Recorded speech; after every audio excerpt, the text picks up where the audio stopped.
states have a net borrowing ceiling, which is about 6.41 lakh crores based on a 3% of GSDP.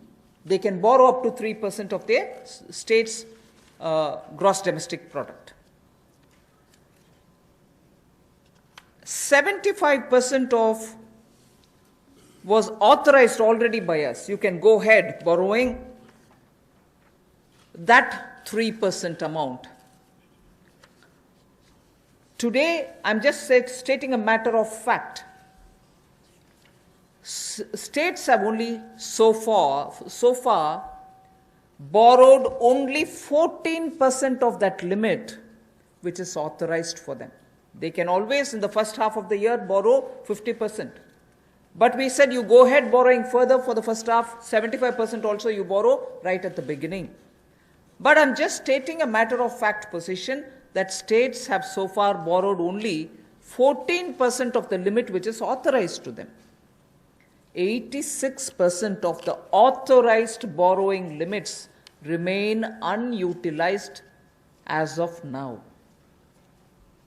Nevertheless, because chief ministers have written to the Prime Minister, finance ministers have written to me saying, please increase our borrowing limit.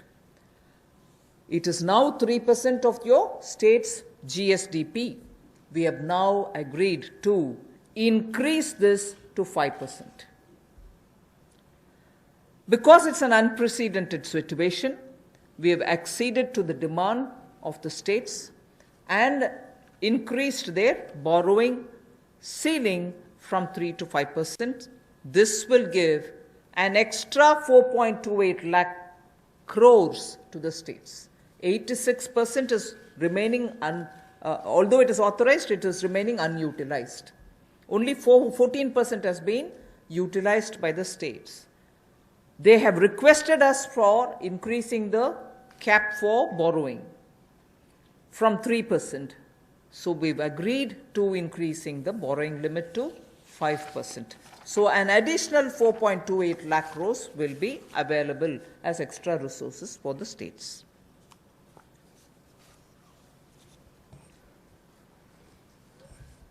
हाल ही में राज्य और केंद्र की आय में भी भारी कमी आई है और जब इस महामारी के समय में दोनों को ही बहुत आवश्यकता है तो इस समय में केंद्र ने लगातार खुले दिल के साथ राज्यों की मदद करने का काम किया है, जो हमारी जिम्मेदारी है।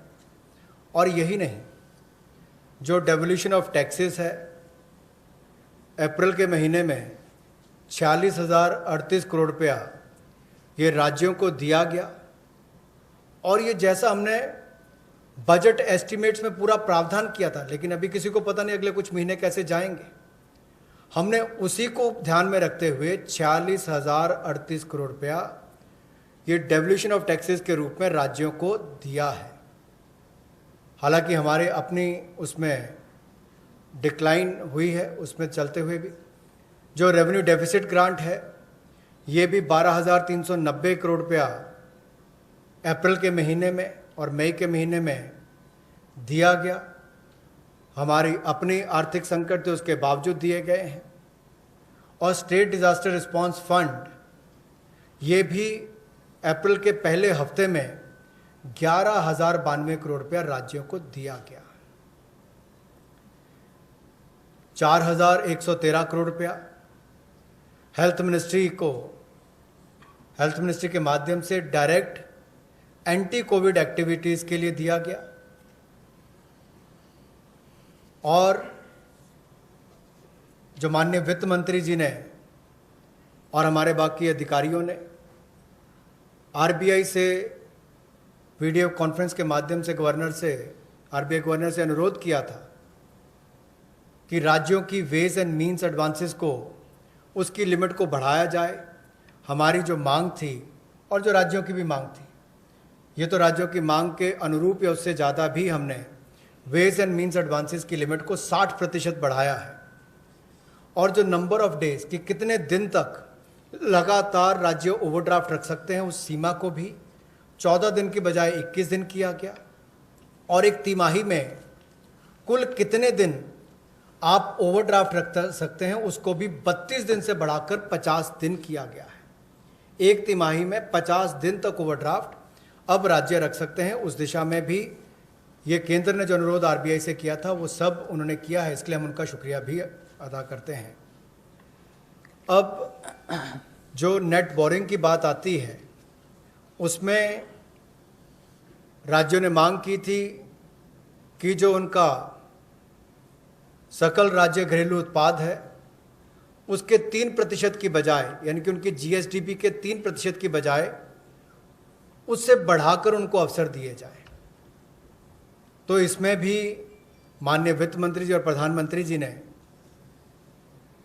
जो राज्यों की बोरिंग की सीलिंग है उसको बढ़ाया है और इसको 3% से बढ़ाकर विशेष बढ़ोतरी की है। 3% से बढ़ाकर 5% किया है, जो लगभग 70% की वृद्धि है। लेकिन जो अभी भी हमने इससे पहले उनको अनुमति दी थी कि जो आपका 3% भी है आप उसका ज़्यादा पैसा पहले रेज कर सकते हो, पहले तिमाही में, इन 2 महीनों में। उसमें भी जो 75% उनको ऑथराइज किया था मार्च महीने में, और राज्यों के ऊपर हमने छोड़ दिया था कि आप जितना लेना चाहें 75% तक आप ले सकते हैं, उसमें भी केवल 14% तक ही उन्होंने अपनी जो ऑथराइज लिमिट थे उसका बोरो किया है। 86% अभी तक भी उन्होंने उसका इस्तेमाल नहीं किया। लेकिन उसके बावजूद हम इसको 3% से बढ़ाकर 5% कर रहे हैं। ये अपने आप में एक बड़ी कदम उस दिशा में लिया है जो केंद्र ने राज्यों की मदद करने के लिए लिया, और जो उनकी मांग थी उसको पूरा भी किया है।